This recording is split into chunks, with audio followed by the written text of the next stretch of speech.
শিয়ারে আবু তালেবের মতো অবস্থাও হতে পারে। এবার কি, একটু ধৈর্য ধরেন, এখান থেকে শেষ করে দেব। এবার দেখেন কিভাবে টেবিল ঘুরে যাচ্ছে। এই চরম নির্যাতন, নিপীড়ন, খাবারের কষ্ট, শারীরিক কষ্ট, মানসিক কষ্ট, এর মধ্যে আবার আল্লাহ নবী সাল্লাল্লাহু আলাইহি ওয়াসাল্লামের যে মক্কার শেল্টার চাচা আবু তালেব, তিনিও ইন্তেকাল করলেন। আবু তালেব তিনিও ইন্তেকাল করলেন। এই চাচা ইসলামের জন্য যা করেছেন আমরা সারা জীবন এখন করতে পারি নাই। বিশ্বাস করছেন না? চাচা আবু তালেব ইসলামের জন্য যা করেছেন আমরাও এখনো সেটা করতে পারি নাই। তিনি শুধু কালিমাটা পড়েন নাই। সুবহানাল্লাহ। তাহলে কালিমার মূল্য বুঝি আমরা একটু। আল্লাহ পাক যে আমাদেরকে কালিমা পড়ার তৌফিক দিয়েছেন, আমরা কত সৌভাগ্যবান, আল্লাহ আমাদেরকে কত মহব্বত করেন সেটা একটু বোঝার চেষ্টা করেন। একজন ব্যক্তি নবী সাল্লাল্লাহু আলাইহি ওয়াসাল্লামকে খাবার, বাসস্থান, আপনার সামাজিক সাপোর্ট, অর্থনৈতিক সাপোর্ট সব দিয়েছেন। এবং বাবা ইন্তেকাল করার পরে, মা ইন্তেকাল করার পর, দাদা ইন্তেকাল করার পর তিনি তাকে মানুষ করেছেন। প্রায় কত বছর, প্রায় 30-40 বছর আল্লাহ নবী তার আন্ডারেই ছিলেন। তো সেই মানুষটা কালিমা পড়তে পারেন না। আল্লাহু আকবার।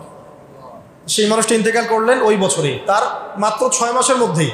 কোনো বর্ণনা আসছে 7 দিন, আর কোনো জায়গায় আসছে 6 মাস। তার মধ্যে নবী সাল্লাল্লাহু আলাইহি ওয়াসাল্লামের প্রিয়তম স্ত্রী কে, খাদিজা রাদিয়াল্লাহু আনহা, তিনিও ইন্তেকাল করলেন। সিচুয়েশনটা বুঝতে পারছেন কত খারাপ? নবী সাল্লাল্লাহু আলাইহি ওয়াসাল্লাম প্রচুর এই বছরটাকে বলা হয় আমুল হুজন। কি বলা হয় বলেন? আমুল হুজন মানে কষ্টের বছর, কষ্টের উপর কষ্ট, কষ্টের উপর কষ্ট। তো এখন আল্লাহ পাক তো দেখছেন তার হাবিব কষ্ট পেয়েছেন, পাচ্ছেন কিনা? আল্লাহ পাক তাকে এখন খুশি করাতে চাইলেন। এই খুশি করানোর জন্য আল্লাহ রাব্বুল আলামিন তাকে এই মাটি থেকে সরাসরি আরশ পর্যন্ত নিয়ে গেলেন। সুবহানাল্লাহ। এই মেরাজের ঘটনা ঘটে। মেরাজের ঘটনায় গিয়ে নবী সাল্লাল্লাহু আলাইহি ওয়াসাল্লাম এত যে অলৌকিকত্ব দেখলেন, জান্নাত, জাহান্নাম, আল্লাহ পাকের সাথে কথা বলা, ওহী প্রাপ্ত হওয়া, বারজাখে কার কি শাস্তি হচ্ছে দেখছেন, জেরুজালেমে ওখানে গিয়ে নামাজ পড়লেন, নবীদেরকে নিয়ে নামাজ পড়লেন। তো এটাতে তিনি তার যে ব্যথা, শোক, এগুলো ভুলে গেলেন। স্বাভাবিক তো, যদি কোনো ব্যক্তি আল্লাহ পাকের সাথে কথা বলার সৌভাগ্য লাভ করে, তার মনের মধ্যে আর কোনো কষ্ট থাকবে কখনো? সব কিছু ভুলে গেলেন নবী সাল্লাল্লাহু আলাইহি ওয়াসাল্লাম এই মেরাজ হবে। মেরাজের আলোচনা মেরাজের সময় হবে ইনশাআল্লাহ। তো মেরাজের ওখানেই কিন্তু 5 ওয়াক্ত নামাজও ফরজ হলো।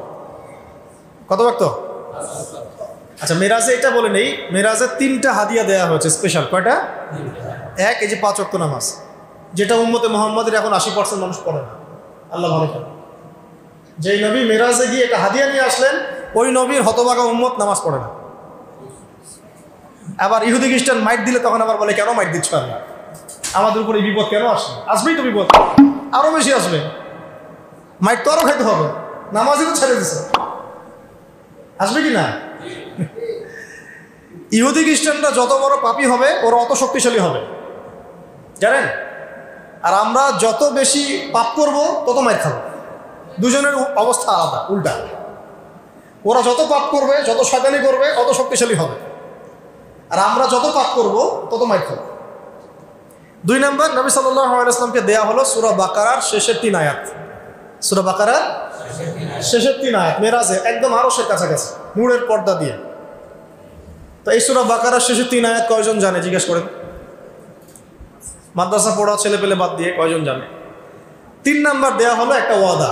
হে মুহাম্মদ সাল্লাল্লাহু আলাইহি ওয়াসাল্লাম, আমি তোমাকে ওয়াদা করছি, তোমার উম্মতের কোনো ব্যক্তি, নারী হোক পুরুষ হোক, ছেলে মেয়ে, নারী পুরুষ, আবাল বৃদ্ধ, যে হোক না কেন, যত পাপই করুক, আসমান জমিন সমান পাপ নিয়েও যদি আমার সামনে আসে, কিন্তু আমার সাথে কাউকে শরিক করে নাই, শিরকের পাপ নাই, ইনশাআল্লাহ আমি তার সামনে আসমান জমিন সমান ক্ষমা নিয়ে হাজির হব। এটা ওয়াদা করা হচ্ছে। আর শিরক যে কত প্রকার আর কি কি, আর আমরা যে কত শিরকে আছি, এটা তো অন্য আলোচনা। ঈমান ভঙ্গের কারণগুলো পড়ে দেখেন। কত দাড়ি টুপি বলা মানুষ যে মুশরিক হয়ে বসে আছে, আল্লাহ ভালো জানে। শিরক এত সূক্ষ্ম, এত ব্যাপক।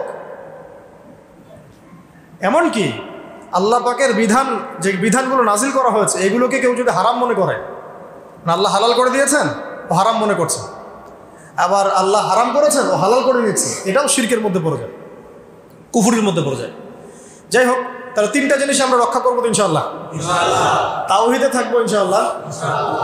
সূরা বাকারার শেষ 3 আয়াত প্রত্যেক দিন রাতের বেলা পড়বেন, প্রত্যেক দিন রাতের বেলা। এছাড়া আপনি যখন তখন পড়তে পারেন, কিন্তু কমপক্ষে রাতের বেলা। রাত মানে সূর্য ডুবে গেছে এরপর থেকে রাত, মাগরিব থেকে নিয়ে ঘুমানো পর্যন্ত, বা তাহাজ্জুদও পড়তে পারেন। অনেক ফজিলত। সারা রাত আপনার সমস্ত যে ক্ষতিকর বিষয়গুলো আছে এগুলো থেকে আল্লাহ আপনাকে হেফাজত করবেন। এমনকি সারা রাত আপনি যদি তাহাজ্জুদ পড়তে নাও পারেন, ওই নেকিটা আপনাকে লিখে দেওয়া হবে ইনশাআল্লাহ। আরেকটা হলো কি বললাম, 5 ওয়াক্ত নামাজ। এটা ছিল 50 ওয়াক্ত, কমতে কমতে আসছে 5। এই মেরাজের ঘটনার পরে ইসলামের গতিপথ পাল্টে যায়। এর মাঝখানে সাহাবীরা একবার আবিসিনিয়ায় হিজরত করেছিলেন 2 বার, আর নবী সাল্লাল্লাহু আলাইহি ওয়াসাল্লাম তায়েফে গিয়েছিলেন তাদেরকে দাওয়াত দেওয়ার জন্য। আসলে আবিসিনিয়ার বাদশা ছিল একজন খ্রিস্টান, কিন্তু সে সৎ খ্রিস্টান ছিল। আল্লাহ নবী সাল্লাল্লাহু আলাইহি ওয়াসাল্লাম বলেছিলেন যে আবিসিনিয়ায় বাদশা নাজাশী আছে, তিনি একজন খ্রিস্টান, কিন্তু তার রাজ্যে কেউ জুলুমের শিকার হয় না। একজন খ্রিস্টান সম্পর্কে আমাদের নবী এই কথা বলছেন যে বাদশা নাজাশীর রাজত্বে কেউ জুলুমের শিকার হয় না। আর এই কথাটা আপনি মুসলমান শাসকদের সম্পর্কে বলতে পারবেন? তার আন্ডারে কেউ জুলুমের শিকার হয় না, পারবেন? অনেস্টলি বলেন, সততার সাথে বলেন, পারবেন না। আমরা তো সিনেমা হল ওপেন করে দিচ্ছি, মদের বার ওপেন করে দিচ্ছি, হ্যালোইন উৎসব করছি, সুদ জায়েজ করে নিচ্ছি, আল্লাহ পাকের বিধানগুলোকে সরাই দিচ্ছি, নিজের মন গড়া বিধান চালাচ্ছি। সব ক্ষেত্রে আমরা আল্লাহর বিরোধী আচরণ করছি, তারপরে আমরা দাবিও করছি আমরা মুসলিম। মাশাআল্লাহ। যাই হোক, তাদের হিসাব তারা দিবে। তো বাদশা নাজাশী একজন খ্রিস্টান শাসক, যার আন্ডারে কেউ জুলুমের শিকার হয় না। এই কথা কে বলছেন? আমাদের নবীজি বলছেন। সেই বেচারা মাশাআল্লাহ ইসলামও কবুল করেছিলেন, তিনি ইসলামও কবুল করেছিলেন সূরা মারিয়ামের তেলাওয়াত শুনে মাশাআল্লাহ। তো আল্লাহর নবী গিয়েছেন তায়েফে। আবার এদিকে তায়েফের 3 গোত্র, আব্দে ইয়ালাইল, আব্দে মাসউদ আর হাবিব বিন আমর, এরাও ইসলাম কবুল করে নাই।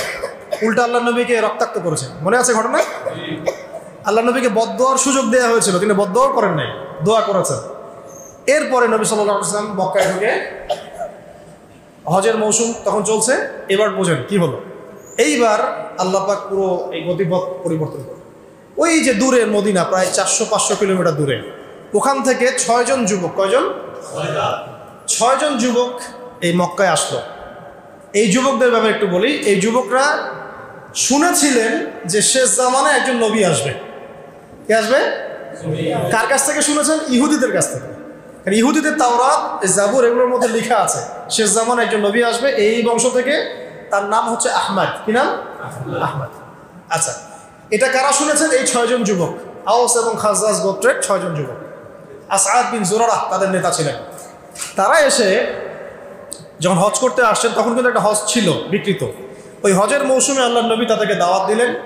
তারা সাথে সাথে ইসলাম কবুল করলেন, দেরি করলেন। তারা শুনেছিলেন যে একজন নবী আসবেন। আপনি কি সেই নবী? হ্যাঁ, আমি সেই নবী। তিনি কোরআন শোনালেন। আর কোরআন যে ব্যক্তি মন থেকে শুনবে, বুঝবে, সে তো বুঝবে এটা আল্লাহর পক্ষ থেকে আসে, এটা মানুষের রচনা হতে পারে। এই 6 জন সৌভাগ্যবান মদিনা থেকে এসে ইসলাম কবুল করে গেলেন। মদিনার তখনকার নাম ছিল ইয়াসরিব। কি নাম ছিল? ইয়াসরিব। ব্যাস, এই যে ঘুরছে এবার গতিপথ। মক্কার গন্ডি পেরিয়ে এখন ইসলাম আবিসিনিয়ায় চলে গেছে, তায়েফে চলে গেছে, মদিনায় যাচ্ছে।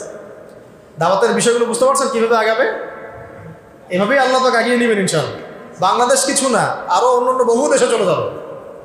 এখানেই ইসলাম কায়েম হতে হবে, নট নেসেসারি। আল্লাহ চাইলে অস্ট্রেলিয়ায় কায়েম করতে পারে, আল্লাহ চাইলে মালয়েশিয়ায় কায়েম করতে পারে, পারে কি? হ্যাঁ, কোনটা? এটা হিজরতের আগের কথা। 6 জন হিজরতের আগের কথা। এখন হিজরত হয় নাই, হিজরত হওয়ার প্রেক্ষাপট হচ্ছে আর কি। এই 6 জনকে আল্লাহ নবী বললেন, তোমরা মদিনায় ফিরে যাও এবং ওখানে গিয়ে দাওয়াতি কাজ করো। এই যে এখন দাওয়াতি ডেলিগেশন টিম চলে যাচ্ছে, দাওয়াতি কাজ করতে শুরু করলেন। পরের বছর তারা আবার আসছে। এবার 12 জনকে নিয়ে আসছে। কয়জনকে নিয়ে? 12 জনকে। এই 12 জন এসে বলছেন, ইয়া রাসূলুল্লাহ সাল্লাল্লাহু আলাইহি ওয়াসাল্লাম, মদিনায় দাওয়াতের উর্বর ভূমি আছে, আপনি একজন দায়ী আমাদের সাথে পাঠিয়ে দেন। একজন দায়ী আল্লাহ, মানে যে আল্লাহর পথে মানুষকে ডাকে। আল্লাহর নবী তখন একজন দায়ী পাঠালেন। সেই দায়ীর নাম হচ্ছে মুসআব বিন উমাইর। মুসআব বিন উমাইর রাদিয়াল্লাহু আনহু, তিনি উহুদ যুদ্ধে শহীদ হয়েছিলেন। তিনি গিয়ে এবার দাওয়াতি কাজ শুরু করলেন। একটু মনোযোগ দেন প্রিয় ভাইরা, এখনই আস্তে শেষ হয়ে যাবে। তিনি গিয়ে মদিনায় ব্যাপক দাওয়াতি কাজ শুরু করলেন মাত্র 1 বছরের মধ্যে। কত বছর? 1 বছরের মধ্যে 75টা পরিবার ইসলাম কবুল করে। 75টা পরিবার কিন্তু তখন অনেক বড় বিষয়। তখন তো জনসংখ্যা এত বেশি না, এত বেশি কি বিশাল ব্যাপার। তার মানে মদিনায় আর এই 75টা পরিবারের মধ্যে মদিনার বড় বড় নেতৃস্থানীয় পরিবারও আছে, যারা একটা কথা বললে সমাজে দাম আছে। এমন লোক আছে না সমাজে? ওই রকম লোক আছে। তো এরকম অনেক লোক সেখানে ছিলেন। তারা এবার আসলেন আল্লাহ নবীর কাছে, এসে হাতে হাত রেখে বায়াত করলেন। এটা বায়াত কিন্তু সুন্নাত। নবী সাল্লাল্লাহু আলাইহি ওয়াসাল্লামের হাতে হাত রেখে বায়াত করলেন। আর মহিলারা মুখে বায়াত করেছে। 6টা বায়াত, 6টা শর্ত দিয়েছেন। তোমরা আল্লাহর সাথে কাউকে শরীক করবে না, ঠিক আছে। তোমরা সন্তানদেরকে হত্যা করবে না, ঠিক আছে। তোমরা একে অপরকে মিথ্যা অপবাদ দিবে না, ঠিক আছে। চুরি করবে না, জেনা করবে না, ঠিক আছে। আমি যখন তোমাদের কাছে যাব হিজরত করে, তোমরা তোমাদের স্ত্রী সন্তানকে যেভাবে নিরাপত্তা দাও আমাকে সেভাবে নিরাপত্তা দিবে। কে বলছেন এটা? তারা বলেন ঠিক আছে।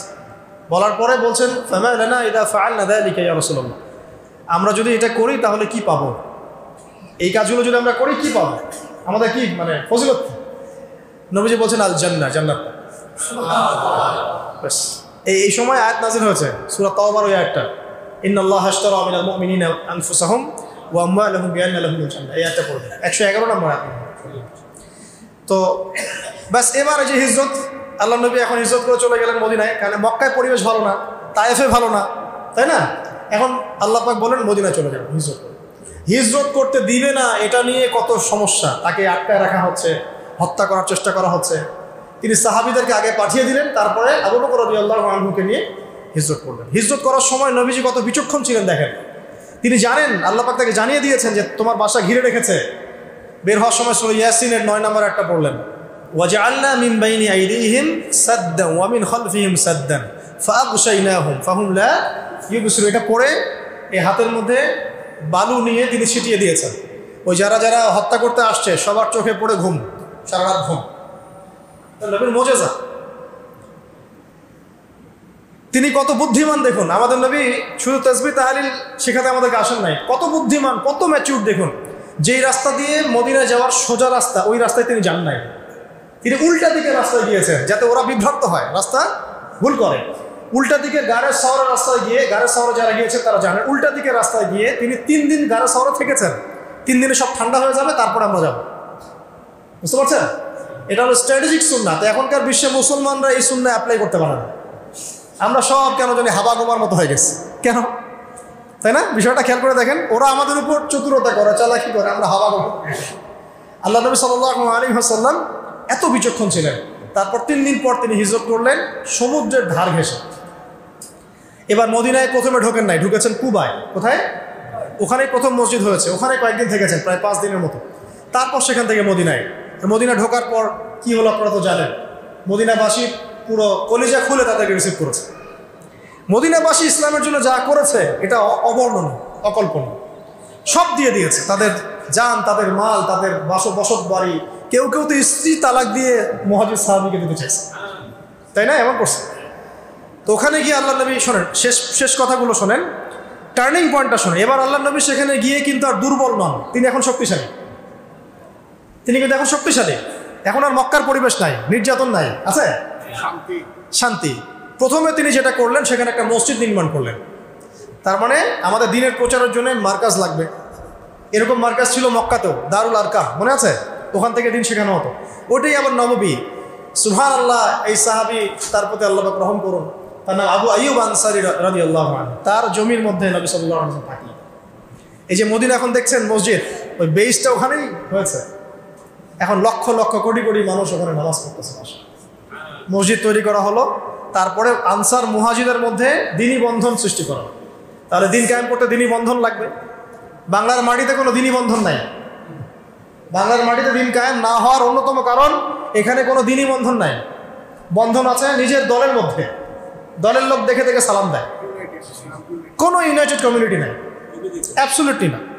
তিনি সেখানে গিয়ে আনসার মুহাজিরদেরকে একসাথে নিয়ে বসে, এক ভাই, ওমর তুমি তার সাথে, বেলাল তুমি তার সাথে, তুমি তার সাথে, এইভাবে জোড়া করে। এক সাহাবী বলছেন, আমার 2টা বাড়ি আছে, একটা আপনাকে দিয়ে দিচ্ছি। আমার 2টা জমি আছে, একটা আপনাকে দিয়ে দিচ্ছি। আমার 2 জন স্ত্রী আছে, একজনকে তালাক দিচ্ছে, আপনি বিয়ে করে নেন। এইরকম ভ্রাতৃত্বের বন্ধন আপনি পাবেন?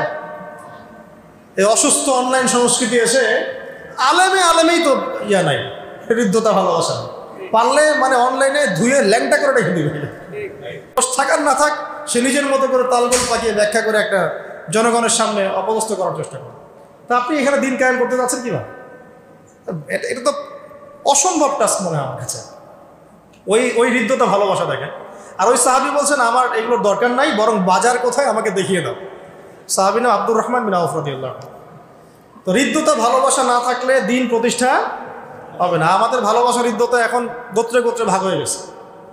তাবলিগে মহব্বত, আহলে হাদিসে মহব্বত, হানাফিতে মহব্বত, পীরে মহব্বত, এই তরিকায় মহব্বত, এই অবস্থা চলছে। কেন ভাই, সবাই মুসলিম না আমরা? সবার প্রতি মহব্বত রাখা যায় না? সব ঘরানার মধ্যেই কিছু ভালো জিনিস আছে কি নাই? নাকি কোনো সব কিছুই খারাপ? কি ভালো তো অনেক কিছুই আছে। তো ভালোটা একটু খোলা মনে গ্রহণ করলে কি হয়, কি সমস্যা?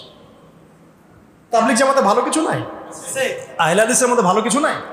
হানাফি মাযহাব যারা মানে তারা কি কেউই ভালো না? সুবহানাল্লাহ। তাহলে আমরা কেন এরকম হইলাম? আমাদের মাইন্ডসেটটা এমন হলো। ওর ভালোটাকে আমি নিব, সমস্যা কি? আর এটা তো আমি আল্লাহর জন্য করছি, এমন তো না যে আমি ওর কাছে কিছু পাওয়ার আশা করছি, আল্লাহর জন্য করছি। তো আল্লাহ আমাকে আজর দিবে ইনশাআল্লাহ। আবার সবার মধ্যেই কিছু বিষয় খারাপ থাকে কিনা, বাড়াবাড়ি কিছু থাকে। ওইটা বোঝার মতো ক্ষমতা তো আল্লাহ পাক আমাদেরকে দিয়েছেন, দেন নাই? আল্লাহ পাক আপনাকে বিবেক দিয়েছেন, জ্ঞান দিয়েছেন, আলেম ওলামা দিয়েছেন। আপনি পরামর্শ করলেই তো বুঝতে পারবেন যে কোন বিষয়গুলো একটু খারাপ, বিতর্কিত। তো ওগুলো বাদ দেন, ছেড়ে দিয়ে যদি আমরা একটা ইউনাইটেড প্ল্যাটফর্ম ক্রিয়েট করতে না পারি, যদি আগামী 50 বছরও না পারি, 50 বছরও এই জমিনে দিন কেন ট্রাই করতে থাকেন, দেখেন কি হয়। আমার মন্তব্য বলে দিলাম, আমারটা আমি বলে দিলাম, আপনি চেষ্টা করে দেখেন। এভাবে বিভক্ত উম্মাহ কখনো ঐক্যবদ্ধ শক্তি হতে পারে। আমাদের বিরুদ্ধে ইহুদি খ্রিস্টানরা কি বিভক্ত না ঐক্যবদ্ধ? ওদের মধ্যে মত পার্থক্য নেই, ওদের মধ্যে দলাদলি নেই, সবই আছে। তারপরে ওরা একটা জায়গায় ঐক্যমত যে মুসলমানদেরকে পৃথিবী থেকে ধ্বংস করে দেবে। ব্যাস, ওরা তো মানে বিজয়ের দ্বার প্রান্তে এখন। এই অবস্থাটাকে পরিবর্তন করতে হলে একটা বিশাল মানে ম্যাসাকার দরকার। সেটা করবেন ইমাম মাহদী ইনশাআল্লাহ। উনি একদম শেকড় কেটে ফেলে দিবেন। এত সুরসুরি দাওয়াত উনি দিবেন না। উনি এসে একদম দাওয়াতার সাথে জিহাদ চলবে। পুরো বিশ্বে দেখবেন তখন একটা মালহামা চলতেছে, যদি আমরা বেঁচে থাকি ওই পর্যন্ত। মানে বিশ্বের প্রেক্ষাপট পরিবর্তন হতে বড় বড় যুদ্ধের প্রয়োজন হয়, এমনি বিশ্বের প্রেক্ষাপট পরিবর্তন হয় না। প্রথম বিশ্বযুদ্ধের ঘটনা জানেন? তার আগের বিশ্ব আর প্রথম বিশ্বযুদ্ধের পরের বিশ্ব এক না। দ্বিতীয় বিশ্বযুদ্ধের আগের বিশ্ব আর দ্বিতীয় বিশ্বযুদ্ধের পরের বিশ্ব এক না। ওইরকমই এই তৃতীয় বিশ্বযুদ্ধের আগের এই যে বিশ্ব চলছে, এর পরের বিশ্বটা এক থাকবে না ইনশাআল্লাহ।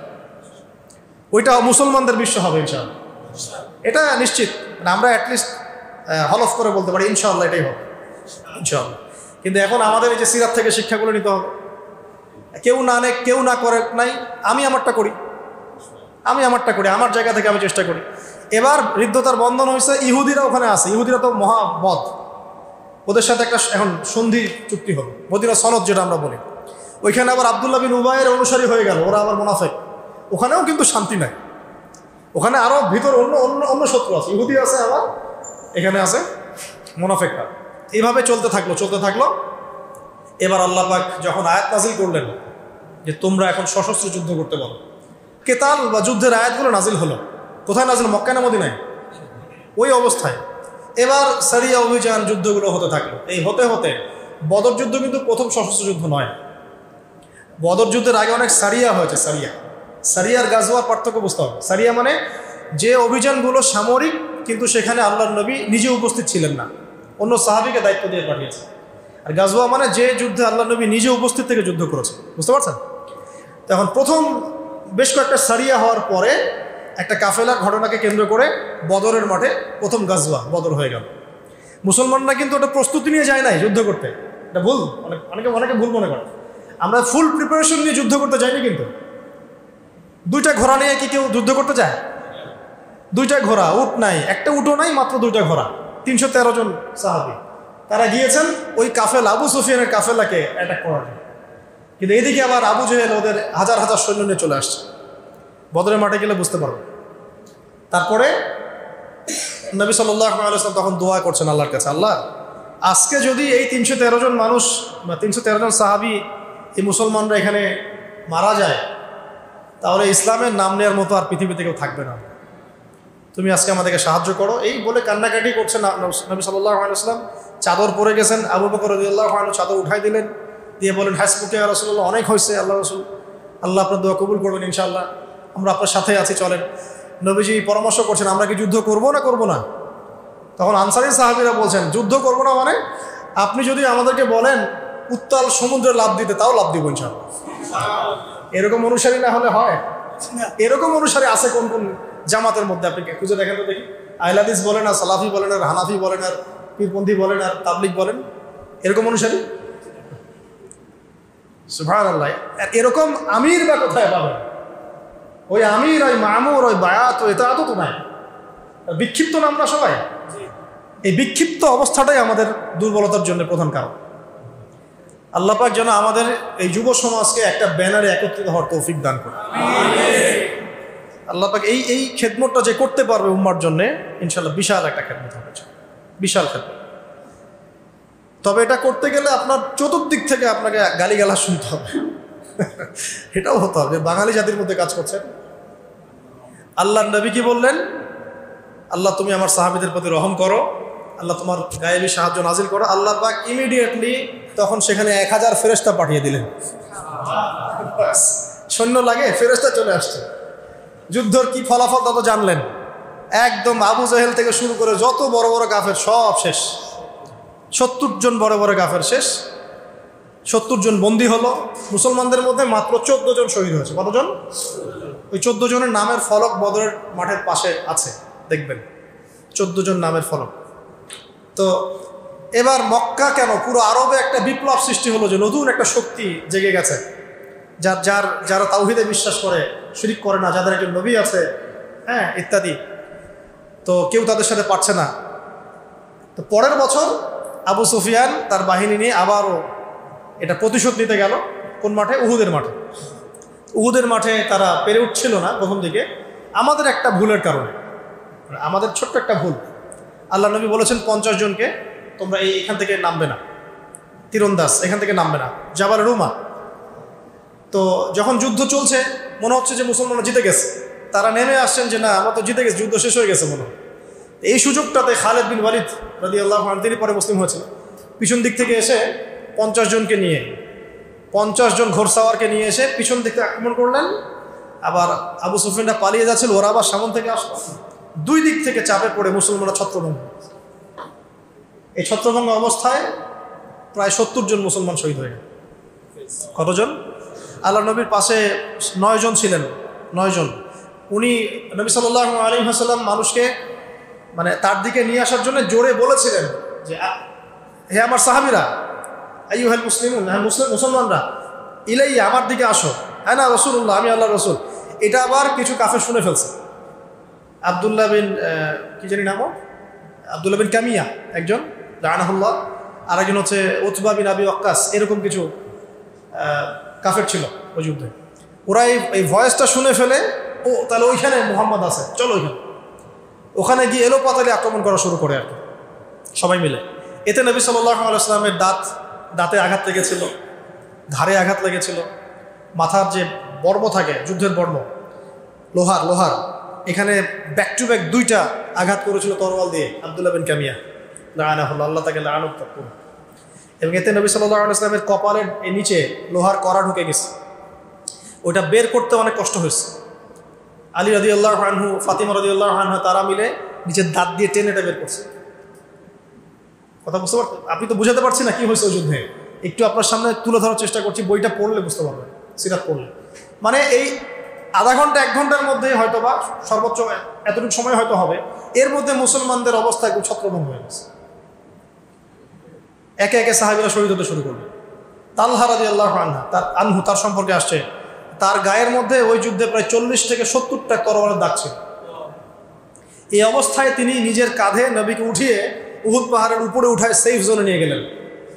এই অবস্থায় তাহলে ফিজিক্যাল ফিটনেস তাদের কেমন ছিল এটা বুঝতে হবে। আর আমাদের জেনারেশনের ফিটনেস কেমন, আমাদের সেটাও চিন্তা করতে হবে। আমরা তো ঘুমাই না, ঘুম নাই, খাওয়া নাই, ফেসবুক, টিকটক, ইউটিউব, ব্যাস। আর গোপনে পাপ করে নিজের শক্তি নষ্ট করে। তো এই যুদ্ধে তারপরে মুসলমানরা সেফলি উহুদ পাহাড়ে উঠে যায় এবং তারা চলে গেল যুদ্ধে। এটা আমরা পরাজয় বলতে পারি না, কিন্তু বিপর্যয়, এটা অবশ্যই একটা কি বিপর্যয়। এই যুদ্ধে হামজা রাদিয়াল্লাহু আনহু শহীদ হয়ে গেলেন, এটা সবচেয়ে বড় বিপর্যয়। তারপরে পরের বছর তারা আবার আক্রমণ করেছে খন্দকে, ওইটা আমরা ডিফেন্ড করেছি। এরপর নবী সাল্লাল্লাহু আলাইহি ওয়াসাল্লাম ব্যাপক দাওয়াতি কাজ করলেন পররাষ্ট্র ক্ষেত্রে, অন্যান্য রাষ্ট্রে, যেমন রোম সম্রাট হিরাক্লিয়াস, ওই মিশরে, আলেকজান্দ্রিয়ায়, হ্যাঁ, বুসরা, আপনার বাহরাইন, এই বিভিন্ন জায়গায় তখন রাজতন্ত্র রাজারা ছিলেন, তাদের কাছে দাওয়াত পাঠানো হলো। হ্যাঁ, এবার চলতে থাক দাওয়াত এবং এই জিহাদ চলতে থাকলো। চলতে চলতে চলতে একদিন নবীজি স্বপ্ন দেখলেন তিনি তাওয়াফ করছেন কাবা ঘর। তো সাহাবীরা বুঝলেন যে আমরা এখন উমরা করতে যাব। উমরা প্রিপারেশন নেওয়া হলো, রাস্তার মধ্যে আটকে দেওয়া হলো, না যেতে পারবে। কেন?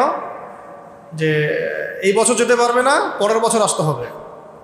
আমাদের কেউ তোমাদের দলে গেলে ফিরাই দেওয়া লাগবে, তোমাদের কেউ আমাদের দলে আসলে ফিরাই দেবো না, আর আগামী 10 বছর আমরা কোনো যুদ্ধ করবো না, এরকম কিছু শর্ত দিয়ে দিল তারা।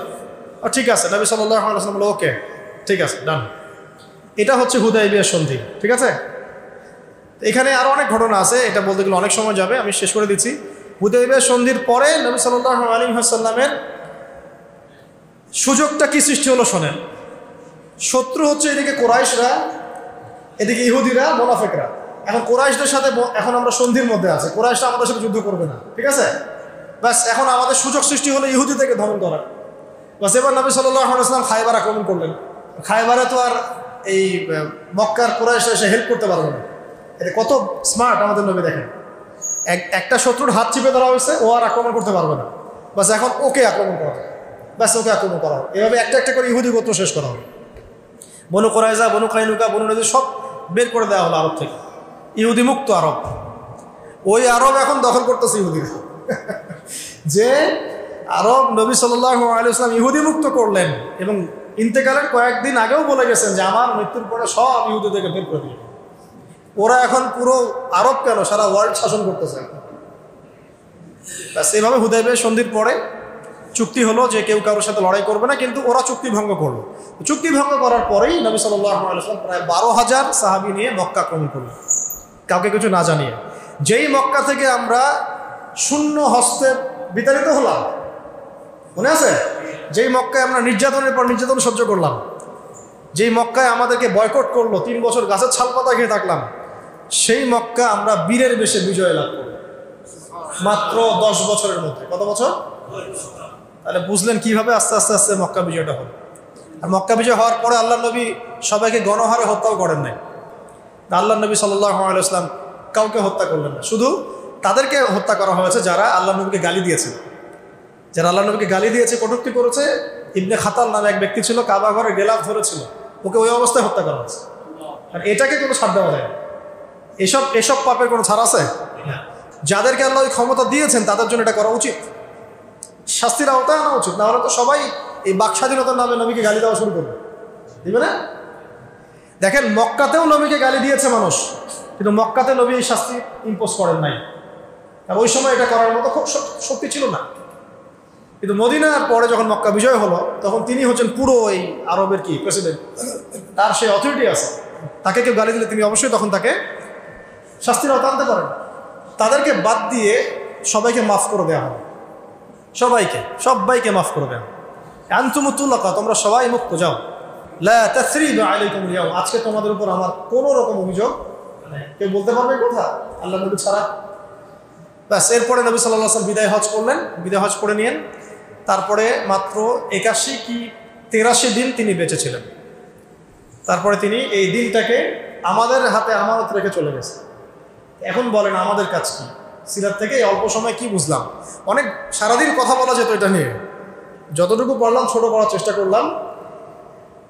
কিভাবে তাহলে নবী সাল্লাল্লাহু আলাইহি ওয়াসাল্লামের সুন্নাহ মাফিক দিন বিজয় হবে? তাহলে বলেন, আপনারাই বলেন, প্রথমে কি করতে হবে তাহলে আমাদের?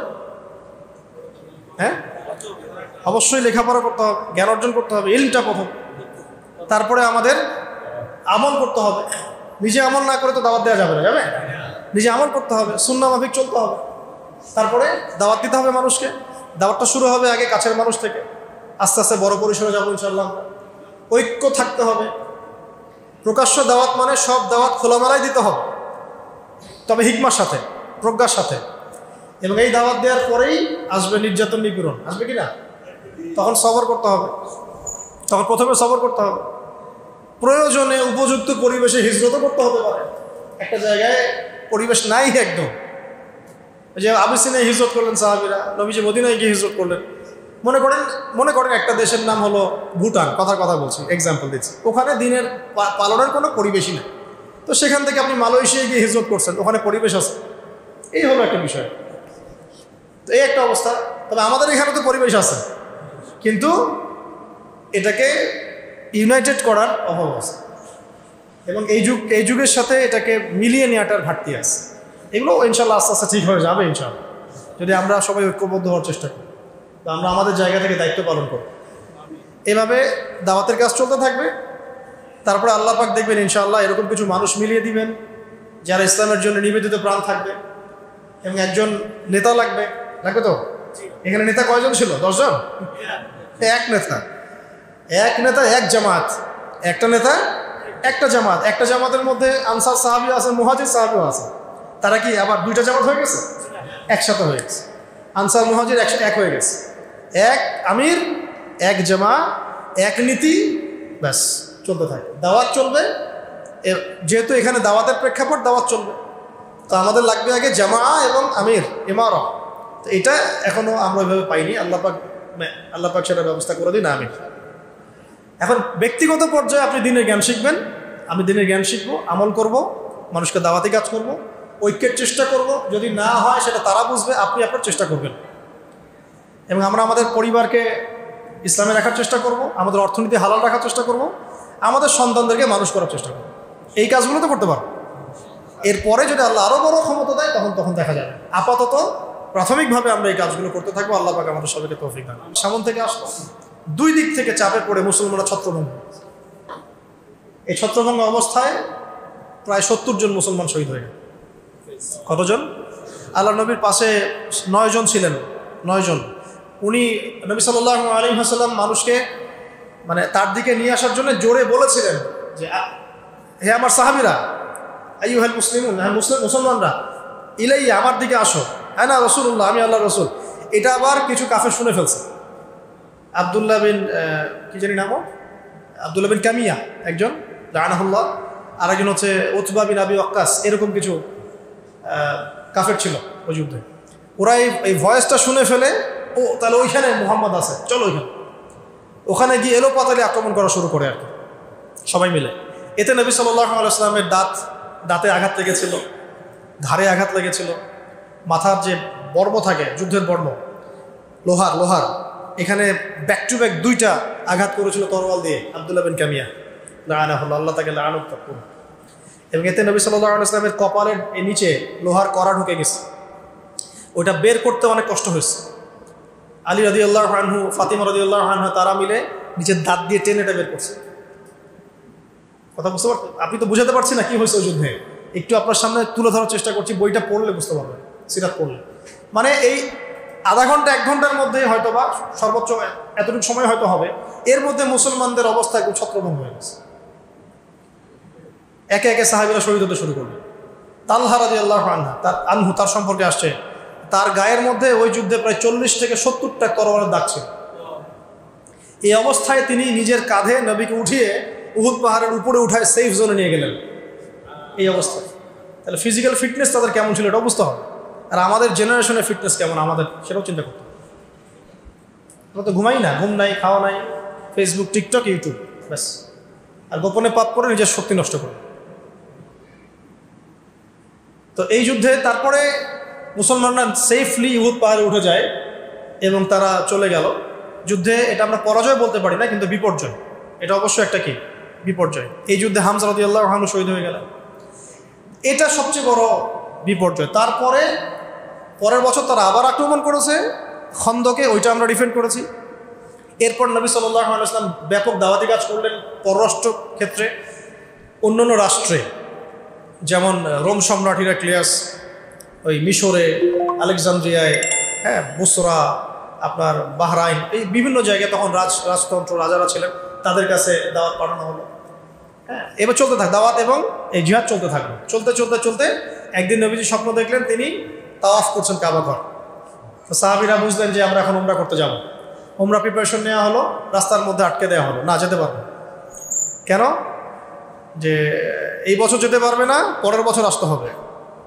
আমাদের কেউ তোমাদের দলে গেলে ফিরাই দেওয়া লাগবে, তোমাদের কেউ আমাদের দলে আসলে ফিরাই দেব না, আর আগামী 10 বছর আমরা কোনো যুদ্ধ করব না, এরকম কিছু শর্ত দিয়ে দিল তারা।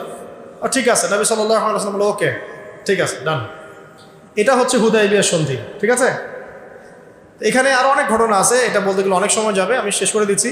হুদায়বিয়ার সন্ধির পরে নবী সাল্লাল্লাহু আলাইহি ওয়াসাল্লামের সুযোগটা কি সৃষ্টি হলো শোনেন। শত্রু হচ্ছে এদিকে কোরাইশরা, এদিকে ইহুদিরা, মুনাফিকরা। এখন কোরাইশদের সাথে এখন আমরা সন্ধির মধ্যে আছি, কোরাইশরা আমাদের সাথে যুদ্ধ করবে না, ঠিক আছে। ব্যাস এখন আমাদের সুযোগ সৃষ্টি হলো ইহুদি থেকে দমন করার। বাস এবার নবী সাল্লাল্লাহু আলাইহি ওয়াসাল্লাম খায়বার আক্রমণ করলেন। খায়বারে তো আর এই মক্কার কোরাইশরা এসে হেল্প করতে পারবে না। এটা কত স্মার্ট আমাদের নবী, দেখেন একটা শত্রুর হাত চিপে ধরা হয়েছে, ও আর আক্রমণ করতে পারবে না। বাস এখন ওকে আক্রমণ করা হবে, ব্যাস ওকে আক্রমণ করা হবে। এভাবে একটা একটা করে ইহুদি গোত্র শেষ করা হবে। বনু কুরাইজা, বনু কাইনুকা, বনু নদীর সব বের করে দেওয়া হলো আরব থেকে। ইহুদি মুক্ত আরব। ওই আরব এখন দখল করতেছে ইহুদিরা। যে আরব নবী সাল্লাল্লাহু আলাইহি ওয়াসাল্লাম ইহুদি মুক্ত করলেন এবং ইন্তেকালের কয়েকদিন আগেও বলে গেছেন যে আমার মৃত্যুর পরে সব ইহুদিদেরকে বের করে দিলেন। ওরা এখন পুরো আরব কেন, সারা ওয়ার্ল্ড শাসন করতেছে। সেভাবে হুদায়বিয়া সন্ধির পরে চুক্তি হলো যে কেউ কারোর সাথে লড়াই করবে না, কিন্তু ওরা চুক্তি ভঙ্গ করলো। চুক্তি ভঙ্গ করার পরেই নবী সাল্লাল্লাহু আলাইহি ওয়াসাল্লাম প্রায় 12,000 সাহাবী নিয়ে মক্কা আক্রমণ করলেন, কাউকে কিছু না জানিয়ে।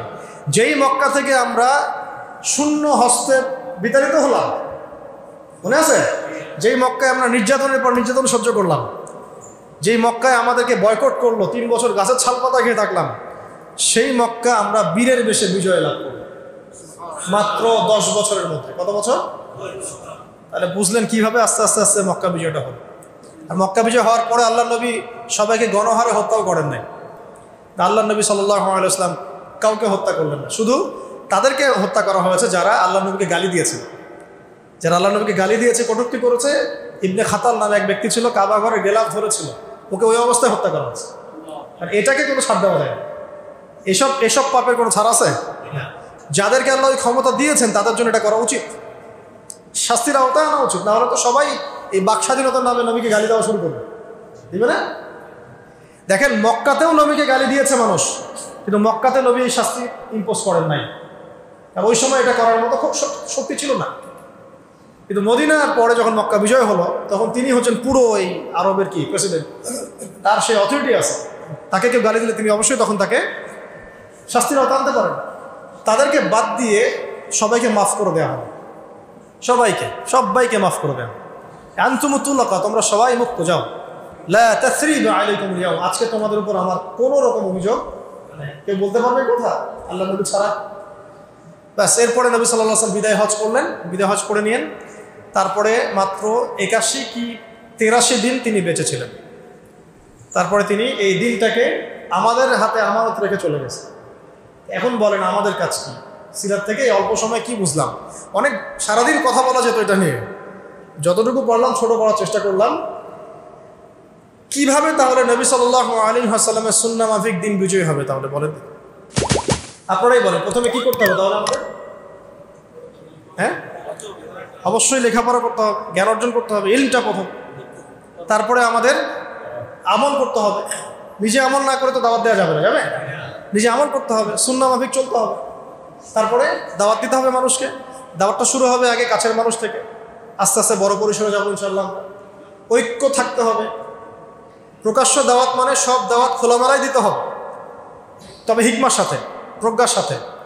এবং এই দাওয়াত দেওয়ার পরেই আসবে নির্যাতন, নিপীড়ন আসবে কিনা, তখন সবর করতে হবে। তখন প্রথমে সবর করতে হবে। প্রয়োজনে উপযুক্ত পরিবেশে হিজরতও করতে হতে পারে। একটা জায়গায় পরিবেশ নাই একদম, যে আবিসিনিয়ায় হিজরত করলেন সাহাবীরা, নবীজি মদিনায় গিয়ে হিজরত করলেন। মনে করেন একটা দেশের নাম হলো ভুটান, কথা বলছি, এক্সাম্পল দিচ্ছি। ওখানে দিনের পালনের কোনো পরিবেশই নেই। তো সেখান থেকে আপনি মালয়েশিয়ায় গিয়ে হিজরত করছেন, ওখানে পরিবেশ আছে। এই হলো একটা বিষয়। তো এই একটা অবস্থা। তবে আমাদের এখানে তো পরিবেশ আছে, কিন্তু এটাকে ইউনাইটেড করার অভাব আছে। এবং এই যুগের সাথে এটাকে মিলিয়ে নেওয়াটার ঘাটতি আছে। এগুলো ইনশাল্লাহ আস্তে আস্তে ঠিক হয়ে যাবে ইনশাল্লাহ, যদি আমরা সবাই ঐক্যবদ্ধ হওয়ার চেষ্টা করি, তো আমরা আমাদের জায়গা থেকে দায়িত্ব পালন করব। এভাবে দাওয়াতের কাজ চলতে থাকবে। তারপরে আল্লাহ পাক দেখবেন ইনশাআল্লাহ এরকম কিছু মানুষ মিলিয়ে দিবেন যারা ইসলামের জন্য নিবেদিত প্রাণ থাকবে, এবং একজন নেতা লাগবে তো। এখানে নেতা কয়জন ছিল? 10 জন। এক নেতা এক জামাত, একটা নেতা একটা জামাত। একটা জামাতের মধ্যে আনসার সাহাবী আছে, মুহাজির সাহাবীও আছে। তারা কি আবার দুইটা জামাত হয়ে গেছে? একসাথে হয়ে গেছে। আনসার মুহাজির এক হয়ে গেছে। এক আমির, এক জামা, এক নীতি, ব্যাস চলতে থাকে। দাওয়াত চলবে, যেহেতু এখানে দাওয়াতের প্রেক্ষাপট, দাওয়াত চলবে। তো আমাদের লাগবে আগে জামা এবং আমির, ইমারা। তো এটা এখনো আমরা ওইভাবে পাইনি। আল্লাহ পাক সেটা ব্যবস্থা করে দিন, আমির।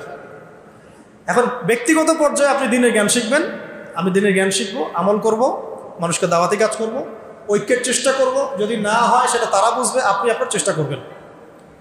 এবং আমরা আমাদের পরিবারকে ইসলামে রাখার চেষ্টা করব, আমাদের অর্থনীতি হালাল রাখার চেষ্টা করব, আমাদের সন্তানদেরকে মানুষ করার চেষ্টা করব। এই কাজগুলো তো করতে পারবো। এরপরে যদি আল্লাহ আরও বড় ক্ষমতা দেয় তখন দেখা যাবে। আপাতত প্রাথমিকভাবে আমরা এই কাজগুলো করতে থাকবো। আল্লাহ পাক আমাদের সবাইকে তৌফিক দান।